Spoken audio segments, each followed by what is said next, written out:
Have you ever trusted your instincts even when everyone called you paranoid? I did, and it might have saved my daughter from something I still can't fully explain. My 12-year-old Emma begged to spend spring break with her new best friend Lily. They'd only known each other for 3 months but became inseparable after being paired for a science project. Lily's mom, Diane, seemed pleasant enough during our brief interactions at school pickup, always dressed impeccably with a perfect smile that never quite reached her eyes against my better judgment.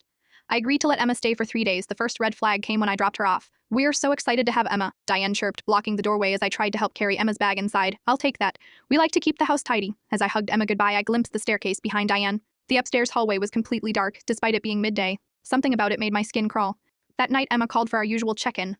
"Everything's great, Mom," she whispered. "But it's weird. Lily's dad has this office upstairs that nobody's allowed to go near, like, we can't even walk past it or look at the door." "That seems strange," I said, trying to sound casual. "Lily said it's because he works for the government. But..." Emma's voice dropped lower. "Their dog whimpers whenever he goes near that room. And to hear is the smell, Mom, like the cleaner they use at the dentist, but stronger." I reminded myself that kids exaggerate. Maybe he just had sensitive work documents. The next morning, Emma texted, "Mr. Peterson stayed up all night. I got up to use the bathroom at 3 a.m. and heard typing from the room. When I came out, he was standing in the hall just staring at me." My unease grew when Emma sent a photo of their family room. Every surface was immaculate, as if nobody actually lived there. But what caught my attention was a reflection in the non-screen a staircase with what looked like padlocks on the outside of a door. That afternoon, I received a call from Diane. "Emma's not feeling well," she said smoothly. "Just a little stomach bug, don't worry, we're taking good care of her." When I asked to speak with Emma, Diane said she was sleeping. My texts went unanswered. I drove over immediately. Diane answered, clearly annoyed. "Emma's fine," she insisted. "She just woke up, you really didn't need to come all this way." Emma appeared, looking pale but otherwise okay. "I am better now, Mom. We're about to watch a movie." Something in her eyes seemed off-parent, a silent plea I hadn't seen since she was little, and afraid to sleep alone. "Actually," I said firmly,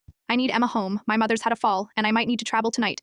It was a lie, but the words came automatically. Diane's smile tightened as she watched Emma gather her things in the car.